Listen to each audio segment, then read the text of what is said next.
Bahkan Anto ini pernah juga loh yang namanya tas sudah dikosongi karena sudah diambil buku, LKS, ballpoint dan lain sebagainya. Karena tidak mendapati uang yang diselipkan, lalu tas yang sudah kosong ini dimasukkan kepala Anto di dalam tasnya, lalu dipukuli rame-rame. Hai Bes, Assalamualaikum warahmatullahi wabarakatuh. Aku Nusi, selamat datang di Nusi Kreasi. Yeay, kali ini teman-teman berada di segmen Ika Part 1. Ika alias Ini Kisahku Part 1. Sengaja di part 1 ini aku ambil dari kisah kehidupan nyata temanku sendiri, di mana temanku ini adalah salah satu orang korban perundungan atau korban bullying yang dia alami ketika duduk di bangku tingkat TK, SD, SMP, bahkan hingga SMA. Tanpa berlama-lama, yuk kita saksikan saja lengkapnya. Temanku ini sebut saja namanya Anto. Namanya memang sengaja disamarkan karena apa? Karena memang ada beberapa bagian yang di sini menyebutkan aib keluarga, yaitu aib dari orang tua Anto. Jadi alangkah lebih bijaksananya ya apabila memang nama disamarkan. Buat Anto yang ada di Jawa Timur, terima kasih sebelumnya ya sudah berkenan untuk berbagi kisah kehidupannya. Harapannya untuk di sini bisa menginspirasi gak cuma aku, tapi teman-teman semuanya yang menyaksikan. Anto adalah anak bungsu, anak ketiga dari 3 bersaudara. Dari kecil tidak pernah merasakan yang namanya kehangatan, kasih sayang dalam sebuah keluarga. Hampir tidak pernah mendapatkan pelukan, ciuman, bahkan diajak main oleh kedua orang tuanya. Akhirnya Anto tumbuh menjadi anak yang pendiam, minder, takut akan segala hal. Itulah yang menjadi asal muasal Anto mulai dibully di bangku TK. Kalau ditanyakan apakah Anto anak broken home? Oh tidak, saat itu Anto tinggal lengkap bersama dengan orang tuanya di satu rumah. Nah, untuk di sini yuk kita flashback dulu untuk mengetahui latar belakang dari bapak ibunya Anto, karena nanti relate dengan apa yang terjadi di keluarga Anto itu sendiri. Ibu Anto sebut saja namanya Wati. Bapak Anto sebut saja namanya Bapak Hasan. Tapi tanpa mengurangi rasa hormat, aku langsung sebut saja nama ya, agar memudahkan dalam bercerita. Jadi ketika Wati ini masih muda, waktu masih gadis ya, belum menikah, Wati ini berasal dari keluarga yang berkecukupan, tetapi tidak kaya. Di sini orang tua dari Wati adalah berjualan sembako, jadi mempunyai warung sembako. Dan di sini ketika Wati masih single ini bekerja membantu orang tuanya, yaitu dengan berbelanja untuk grosirannya untuk dijual kembali di warung sembako itu. Nah, Wati di sini gadisnya adalah sosok yang manis, yang Anto ceritakan seperti itu ya. Jadi sosok yang manis, untuk di sini sosok yang gaul, fashionable. Dan di sini ketika orang lain kala itu masih banyak yang belum menonton bioskop, di sini Wati sudah menonton bioskop, yaitu sekitar tahun 70-an ya. Lalu di sini Wati ini yang lainnya belum naik sepeda motor, Wati sudah naik motor. Pada suatu hari seperti biasa nih, jadi Wati ini berbelanja di sebuah warung grosiran untuk mengisi kebutuhan toko sembako milik orang tuanya. Setelah berbelanja untuk kebutuhan warung sembako milik orang tuanya ini, mampirlah Wati untuk belanja tempe di seorang pedagang tempe. Dan pedagang tempe itu menanyakan kepada Wati, "Mbak, apakah Mbak sudah punya suami atau punya calon untuk menikah?" Lalu Wati menjawab, "Belum." Lalu pedagang tempe itu bermaksud mengenalkan Wati kepada kakaknya. Nah, kakaknya inilah yang bernama Hasan. Gayung bersambut, Wati menyukai Hasan. Walaupun ketika pacaran singkat, Wati mengetahui sifat Hasan yang kalau sekarang lebih dikenal dengan sifat orang yang narsistik, manipulatif. Nah, itulah sifat Hasan. Tapi dasarnya Wati di sini tuh orangnya tuh tipikalnya yang bucin. Jadi akan mencintai orang secara tulus sekali. Akhirnya menikahlah Wati dengan Hasan. Kala itu Wati menikah pada usianya 16 tahun, sedangkan Hasan 25 tahun. Oh ya, sebagai tambahan informasi, saat itu Hasan bekerja sebagai seorang pedagang. Setelah menikah, mereka lantas hidup mengontrak. Ya seperti pasangan pada umumnya ya. Setelah menikah, inginnya hidup mandiri, lepas dari orang tua. Orang tua Wati itu berat sebenarnya. Melepas Wati hidup mengontrak bersama dengan Hasan. Setelah menikah, tidak lantas mereka langsung dikaruniai seorang anak. Anak baru ada di kehidupan Wati dan Hasan ini setelah 2 tahun usia pernikahan. Itu lahirlah anak pertama berjenis kelamin laki-laki, yang tentu saja menjadi mas atau kakak laki-laki dari Anto. Nah, ketika hamil anak pertama, kembalilah Wati dan Hasan ini tinggal di rumah orang tua Wati.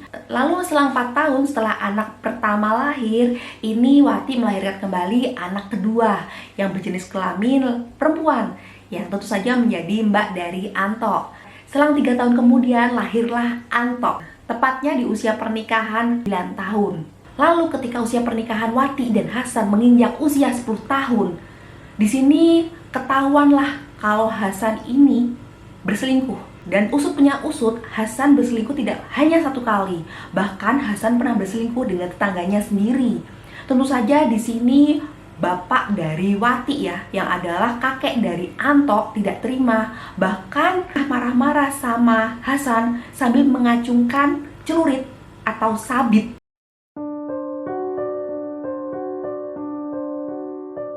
Saat itu Wati memang tidak sampai kepikiran ingin bercerai dengan Hasan. Karena apa? Karena memang di sini Hasan itu sifat manipulatifnya terus-terusan keluar. Jadi bisa memanipulasi semuanya, bahkan bisa meyakinkan Wati kalau hal itu tidak akan terjadi lagi. Anto menceritakan kalau ibunya ini adalah lulusan SD, sedangkan Hasan ini SD saja tidak lulus, hanya sampai tingkat 3 SD. Tetapi Hasan di sini tuh pintar ya, pintar memanipulasi dan narsistik. Bahkan Hasan berusaha memanipulasi semuanya, membalikkan keadaan dengan cara menuduh Wati yang selingkuh. Padahal Wati apa? Wati itu cuma mengobrol sesama tetangga pria, itu saja ngobrol, tetapi bisa dibalikkan kalau Wati ini selingkuh. Padahal dari awal pernikahan, Hasan ini tidak ingin Wati berkembang. Caranya bagaimana? Caranya salah satunya dengan cara membatasi sosialisasi dari Wati. Jadi Wati ini akan dibatasi sekali sosialisasinya. Hal itu berlaku juga ketika Wati berteman dengan sesama temannya walaupun itu perempuan. Kalau misalnya Hasan melihat nih teman Wati ini kelihatan pintar, kelihatan yang maju seperti itu ya, ini Hasan tidak akan membiarkan Wati berteman dengan orang itu, karena Hasan takut kalau Wati akan berkembang bersama dengan temannya yang kelihatan pintar ini. Jadi prinsip Hasan adalah Wati ini harus ada dalam kendali Hasan, seperti itu. Sangat ironis sekali mengingat dulu ketika Wati sebelum menikah, Wati ini adalah pribadi yang supel dan suka berteman. Jadi hal itulah yang menurut Anto yang membuat rumah tangga dari orang tuanya, yaitu Hasan dan Wati ini terasa hambar dan dingin, tetapi tetap mereka itu berada dalam ikatan sebuah pernikahan. Ibunya sudah mengetahui kalau Hasan ini berulang kali selingkuh, sudah ketahuan tetapi masih dilanjutkan. Jadinya semuanya terasa hambar. Barangkali di sini Wati, yaitu ibunya Anto, ini tetap menjalankan pernikahan tetapi dengan rasa yang sebenarnya bingung. Ini sebenarnya mau dibawa ke arah mana? Jadi Wati di sini tidak bisa mencurahkan kasih sayang yang hangat untuk Anto. Kalau ditanya apakah Hasan adalah seorang bapak yang bertanggung jawab, untuk biaya sekolah Anto dan kedua kakaknya memang dibiayai oleh bapaknya. Walaupun nih uangnya ini baru keluar kira-kira setahun 2 kali. Karena apa? Memang susah sekali untuk anak-anak ini meminta uang sekolah dari Hasan. Karena Hasan cenderung memang sangat perhitungan dalam mengeluarkan uang. Hasan mendapatkan uang dari jualan ayam, tetapi juga dari adu ayam atau sabung ayam. Selain itu, Hasan juga mendapatkan uang dari judi, togel, seperti itu. Kalau untuk biaya makan sehari-hari ini dikeluarkan oleh Wati. Di sini Wati ini pernah bekerja ya selama 7 tahun. Ini bekerja menjahit dompet. Jadi bahannya itu dibawa ke rumah dan di situ Wati menjahit di rumah. Dompet apa? Ini dompet yang Barangkali teman-teman tahu nih dompet untuk wadah emas.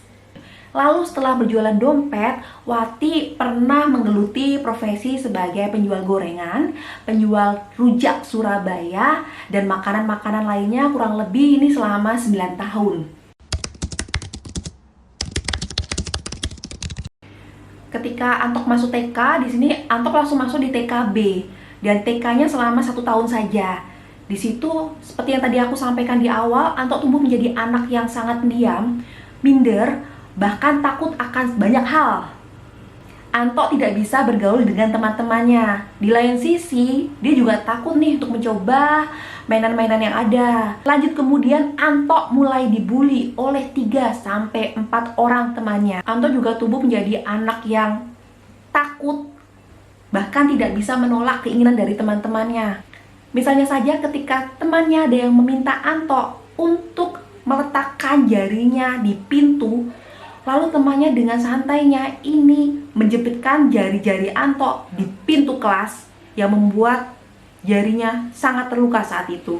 Antok kerap berangkat sekolah memakai seragam rapi, pulang kotor.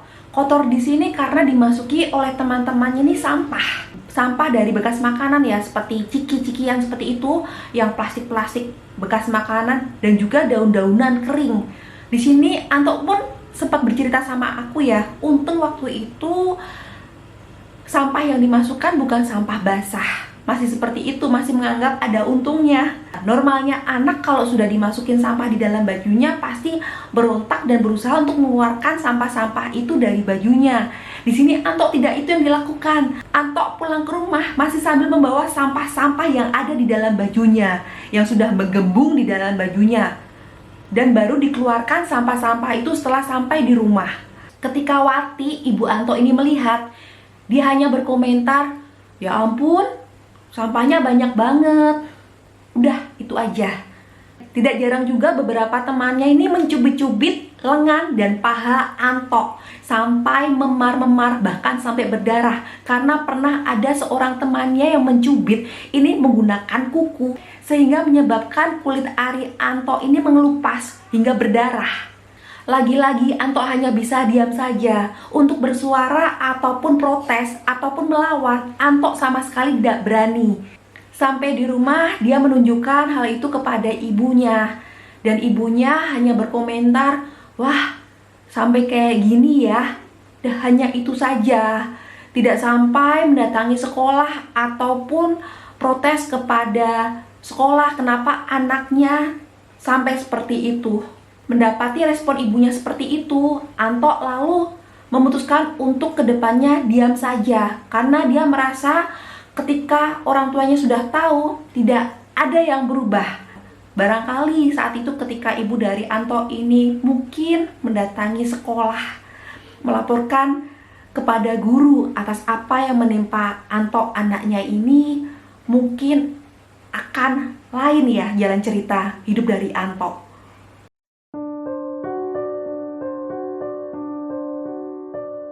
Lalu bagaimana Antok menghabiskan hari-harinya di TK ketika Antok sedang tidak dalam pelajaran TK itu, tidak di dalam kelas. Jadi di TK Antok ini ada ban-ban mobil ini yang setengahnya ditanamkan di dalam tanah.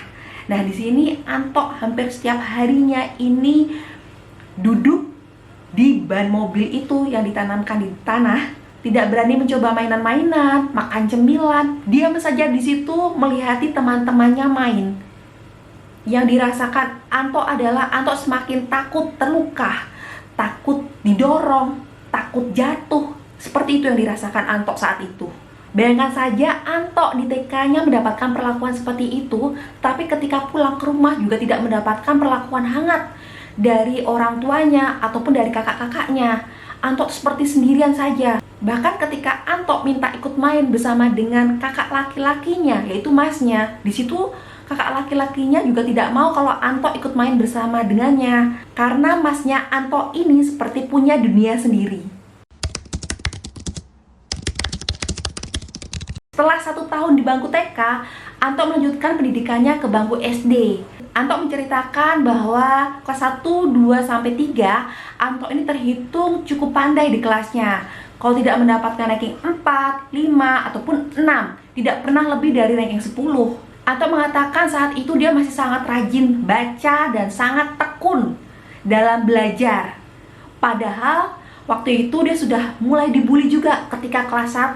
Tetapi ketika pembulian sampai dengan kelas 3, Anto sudah sangat merasakan di titik sangat lelah. Baginya sekolah sudah seperti neraka. Dia sangat ketakutan ketika harus berangkat ke sekolah. Perundungan seperti apa yang Anto dapatkan ketika duduk di bangku SD? Bayangkan saja, kelas 1, hampir setiap hari Anto ini dilempar oleh temannya, ini penghapus papan tulis. Bahkan saat itu kan masih menggunakan kapur. Penghapus papan tulis itu digunakan untuk membedai wajah Anto.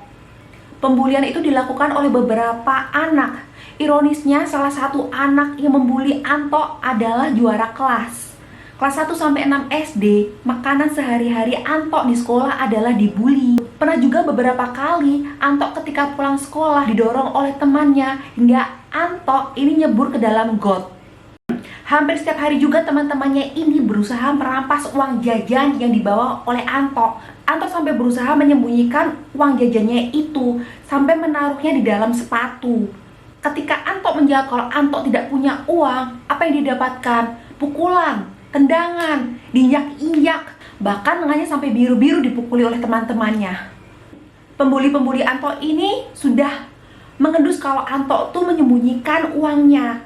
Bahkan pernah juga kalau Anto ini dibuka sepatunya dan digeledah, apakah ada diselipkan uang di dalam sepatunya. Kalau Anto berhasil menyembunyikan uangnya dan dia sampai jajan, dan temannya yang membuli itu tahu Anto makan jajanannya itu, baru 2-3 suap, jajanannya itu langsung dirampas. Jadi tidak jarang Anto ini memakan jajanannya di dalam toilet yang jelas-jelas seringkali toilet, namanya toilet anak SD ya, ini bau kotoran dan sangat pesing.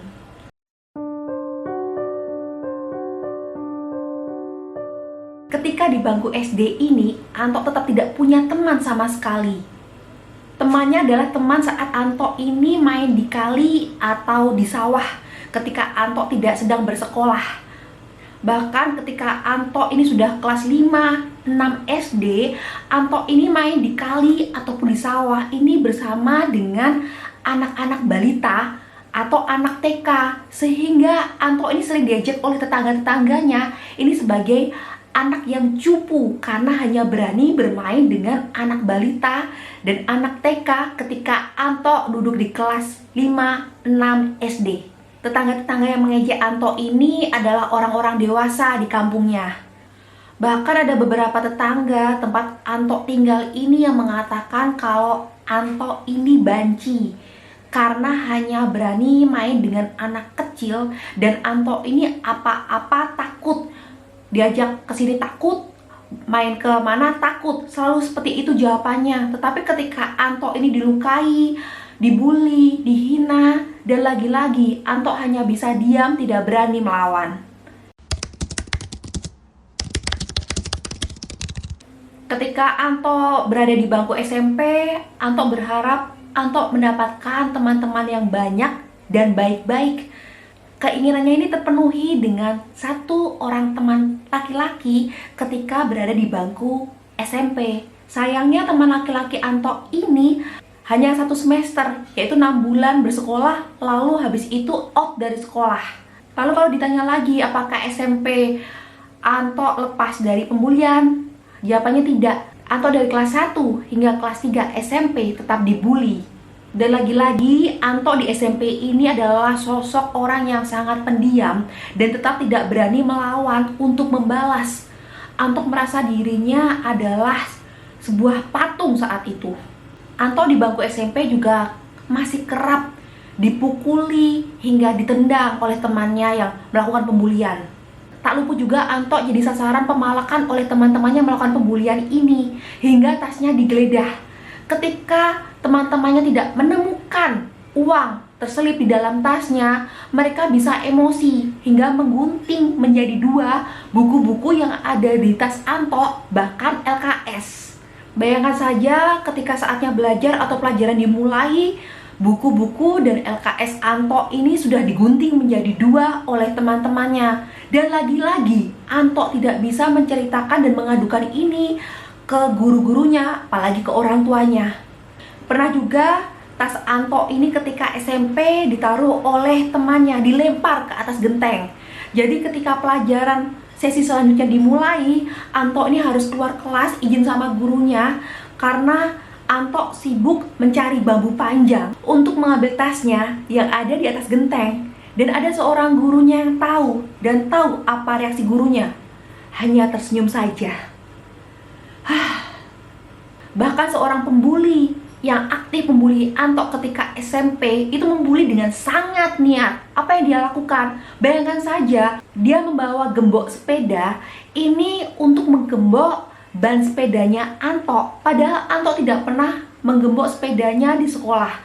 Bayangkan saja, rantai gembok itu digunakan untuk mengunci ban sepeda Anto dengan sepeda yang lain, digabungkan menjadi satu dan dikunci.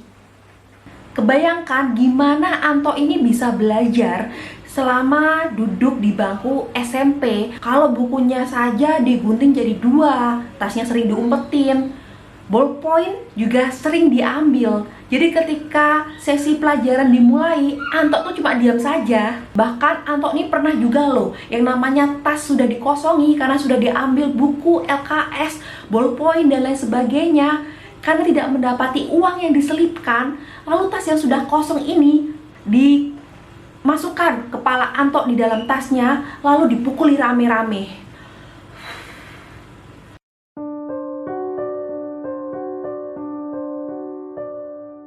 Hampir setiap hari apabila istirahat sekolah tiba, Anto ini banyak menghabiskan waktunya hanya di dalam kelas, tidak berani keluar.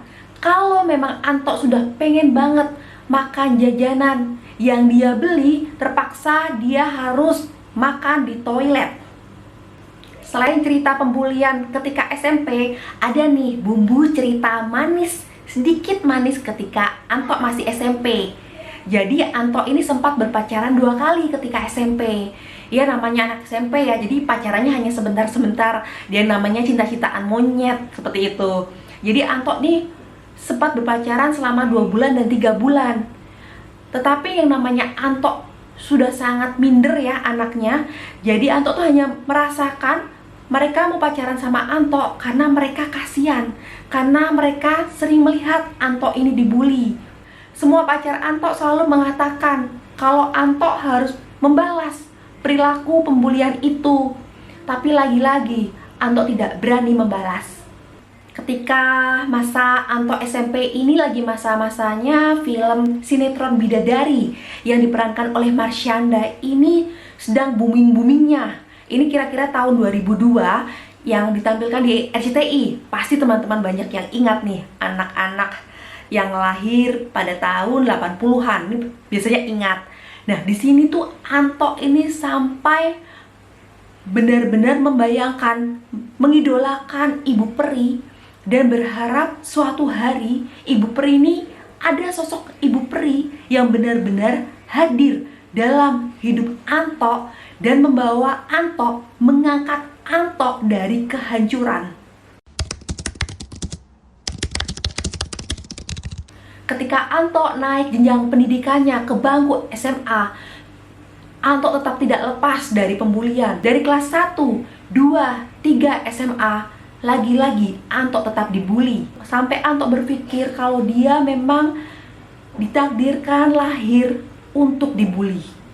Selain mendapat kekerasan fisik selama duduk di bangku SMA karena sering dipukuli, di sini Anto juga sering mendapatkan pembulian secara verbal, yaitu banyak hinaan yang diterima oleh Anto. Jadi Anto ini menceritakan ketika dia SMP, ukuran badannya tuh cenderung kurus. Tetapi ketika dia duduk di bangku kelas 1, 2 SMA, dia menggendut. Nah, karena gendut ini, dia suka diejek dengan sebutan kerbau atau sapi. Akhirnya Anto memutuskan untuk diet. Karena kelas 1, 2 dia gendut, dia diet, lalu kelas 3 dia kurus kembali. Lagi-lagi setelah kurus ini kelas 3, dia justru malah diajak waria oleh teman-temannya. Sama seperti ketika SMP, kalau Anto makan jajanan ini juga sering dirampas oleh teman-temannya yang suka membuli. Jadilah Anto ini sering makan jajanannya ini di kamar anak dari ibu kantin. Apabila tidak di kamar dari anak ibu kantin, Anto lagi-lagi sering makan jajanannya ini di toilet, di kamar mandi sekolah yang jelas-jelas bau. Selain pembulian, dan di sini juga ada bumbu-bumbu manis ketika Anto duduk di bangku SMA. Anto lagi-lagi pernah merasakan juga pacaran waktu SMA, yaitu waktu duduk di bangku kelas 2 SMA. Walaupun pacarannya Anto mengatakan hanya 4 bulan saja. Anto lulus SMA tahun 2007. Setelah lulus, Anto langsung bekerja. Anto mulai berdamai dengan keadaan, berdamai dengan takdir hidupnya kira-kira 5 tahun dari Anto lulus SMA. Kalau ditanya bagaimana kondisi keluarga Anto ketika Anto ini lulus SMA, jadi kalau kondisi orang tua Anto tetap sama seperti sebelum-sebelumnya ya, seperti dingin seperti itu. Tidak membaik hubungan antara bapak dan ibu Anto. Lalu bagaimana kalau Anto dengan kakak-kakaknya? Saat itu hubungan Anto dengan kakak-kakaknya justru semakin merenggang. Ditambah kakak-kakak Anto sudah memiliki kehidupan masing-masing dengan keluarganya. Dimana waktu itu mbak dari Anto ini sudah menikah ketika Anto kelas 3 SMP. Dan mas dari Anto ini sudah menikah ketika Anto lulus SMA. Anto sebenarnya sangat ingin kerja, merantau, keluar kota. Pernah pada tahun 2011, Anto ini membeli tiket travel untuk pergi bekerja ke Bandung. Saat itu Anto sudah packing baju, semuanya sudah rapih, hanya tinggal menunggu travel ini menjemput Anto pada jam 3 sore. Tetapi kira-kira saat itu jam 12 siang, ibu Anto ini menangis jadi-jadinya melihat Anto yang mau pergi. Dan ibunya meminta Anto tetap tinggal menjaga ibunya, bersama-sama masih di rumah. Anto merasakan kalau memang Anto selama ini paling dekat dengan ibunya. Jadilah Anto ingin lebih berbakti dengan ibunya dengan membatalkan kepergiannya dia ke Bandung untuk bekerja. Tepat setelah 10 tahun Anto lulus SMA, yaitu pada tahun 2017, ibu Anto mulai sakit. Anto membawa ibu ke rumah sakit hingga sampai diperiksa darah, dicek lab, tapi saat itu kondisinya baik-baik saja. Dikatakan bahwa angka dari leukosit ya, yang memang saat itu sedang menjadi PR. Dari situ setahun ke depan itu kondisi ibu itu naik turun sakitnya, bahkan pernah opnam 2 kali. Lalu bapak bagaimana ketika tahu ibu sakit? Bapak cuek-cuek saja, padahal serumah tidak ikut merawat. Anto bahkan memutuskan untuk tidak bekerja, memutuskan di rumah saja untuk total menjaga ibu. Lalu bagaimana kakak-kakak Anto? Mbak dan Mas Anto juga terhitung cuek, hampir tidak pernah datang ke rumah. Di tengah Mbak dan Mas yang cuek, Bapak kalau lewat-lewat itu Anto mengatakan itu hanya melengos saja. Paling hanya dua patah kata saja yang tidak penting, seperti mengatakan, "Ayo cepat sembuh biar bisa kerja lagi." Bagi Anto itu kata-kata yang sangat tidak penting ketika ibunya sakit. Bapak bahkan mengatakan, "Ngapain sih sakit-sakit aja?"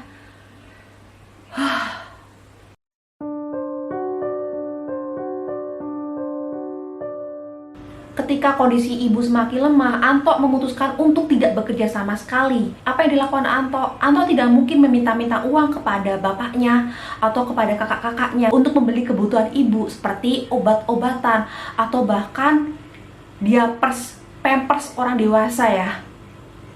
Banyak saudara yang datang ke rumah atau tetangga mengatakan kalau Anto tidak perlu membeli diapers dewasa atau pampers dewasa ini karena pasti harganya sangat mahal. Tetapi Anto tidak peduli. Anto waktu itu hanya berpikir ingin merawat ibu sebaik-baiknya. Anto nekat mengikuti seperti giveaway, bahkan undian-undian, dan tahu apa yang terjadi. Rezeki datang bahkan dari arah-arah yang tidak diduga. Saat itu merinding. Saat itu Anto mengatakan bahwa dia bahkan menang undian ini mendapatkan hadiah motor Lexi.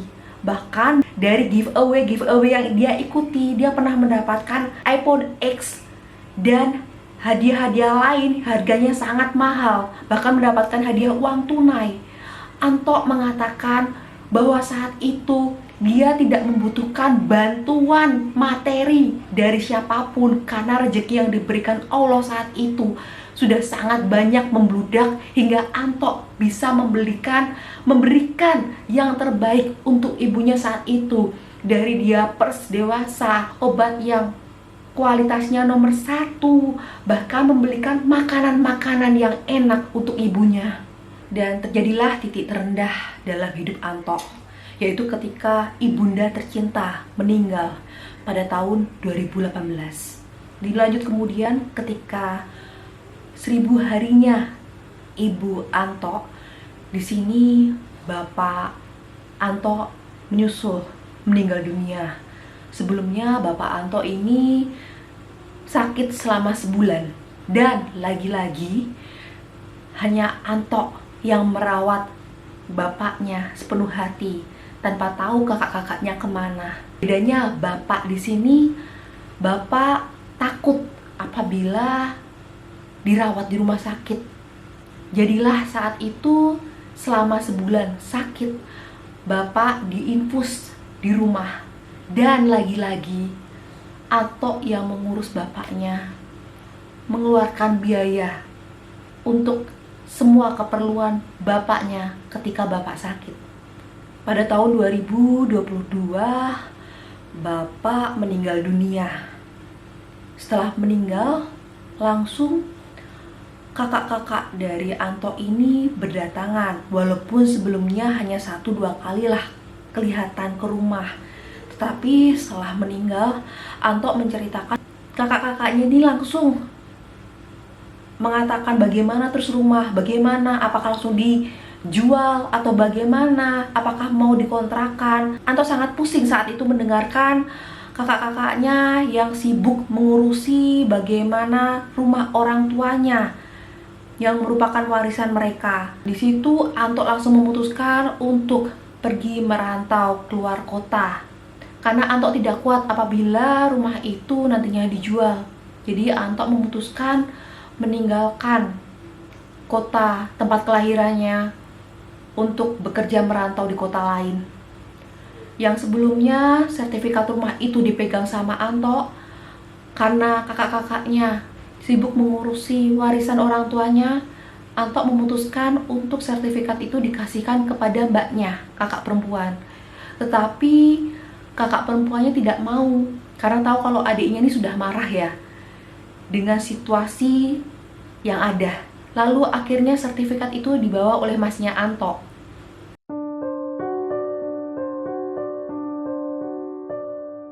Anto menceritakan entah itu pertanda atau firasat ketika ibu dan bapaknya akan meninggal dunia, yaitu setahun sebelum ibu meninggal itu Anto bermimpi kalau ibunya ini tenggelam di dalam bak mandi. Tetapi ketika Anto berusaha untuk meraih tangan ibunya tidak berhasil teraih oleh Anto. Lain halnya ketika bapaknya Anto meninggal. Setahun sebelum bapaknya meninggal, Anto lagi-lagi bermimpi, tetapi mimpi yang berbeda, yaitu Anto mencuci baju di kali, tetapi baju bapaknya ini hanyut terbawa arus kali. Kalau dikatakan saat ini mimpi Anto apa? Anto ingin membina rumah tangga yang bahagia, membangun rumah tangga, keluarga yang bahagia, keluarga yang hangat, jauh dari keluarga yang dia miliki ketika dia masih kecil, sehingga membuat dia mempunyai mental untuk bisa dibully dari TK, SD, SMP, SMA. Anto menceritakan bahwa dia pernah loh berpacaran secara serius selama 1,5 tahun. Saat itu dia memutuskan ingin menikahi wanita ini. Plot twistnya adalah wanita 1,5 tahun yang sangat dia sayangi secara tulus, yang dia ini yakin kalau ini adalah yang akan menjadi pelabuhan terakhir, yang akan menjadi istrinya. Ternyata wanita ini memiliki sifat yang sangat sama dengan bapaknya. Sifat narsistik manipulatif. Anto rasanya dibawa untuk flashback ke masa lalu hidupnya. Dia seperti memperagakan dia adalah sosok ibunya, yang mana dia sangat mencintai ibunya, ini sangat mencintai bapaknya, sebucin itu, setulus itu kepada bapaknya. Sedangkan bapaknya sangat narsistik manipulatif, yang di sini adalah sebagai cewek Anto. Tak mau terjebak dalam perasaannya di masa lalu, akhirnya Anto memutuskan untuk meninggalkan perempuan ini. Perempuan yang juga meninggalkan banyak rasa trauma, perempuan yang banyak meninggalkan rasa pahit dalam diri Anto. Gimana Bes? Sangat menginspirasi ya kisah nyata perjalanan hidup dari teman aku Anto. Gimana akhirnya dia bisa berdamai dengan keadaan, bisa berbakti hingga akhir hayat ibu dan bapaknya. Yuk, mari bersama-sama kita doakan almarhum dan almarhumah ibu dan bapak Anto. Semoga diterima di sisi Allah Subhanahu wa Ta'ala. Amin. Kita doakan juga semoga Anto lekas ketemu sama jodohnya. Jodoh yang sama-sama bucinnya, sama-sama tulusnya, sama-sama mau berkorban. Ya Anto ya.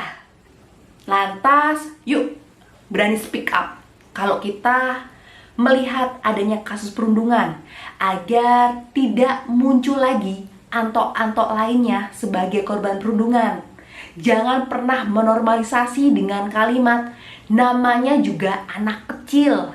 Hey, anak-anak usia TK sudah bisa diajarin kok mana yang baik, mana yang enggak. Bagi teman-teman yang mau mengirimkan juga cerita perjalanan hidupnya yang barangkali nih bisa menginspirasi teman-teman yang lain semuanya di sini, bisa banget loh dikirimkan melalui email ke nusikreasi@gmail.com. Nanti aku tulis di deskripsi ya, dengan subjek ini kisahku. Jangan lupa cantumkan juga nomor WhatsApp biar bisa kita hubungi. Barangkali nggak cuma kisah dari kehidupannya sendiri nih, barangkali bisa nyeritain kisah kehidupan nyata dari orang tua, tetangga, teman, saudara, guru ngaji, guru PAUD, guru TK. Oke, terima kasih sudah menonton video ini. Jangan lupa like, komen, dan subscribe. Wassalamualaikum warahmatullahi wabarakatuh. Bye.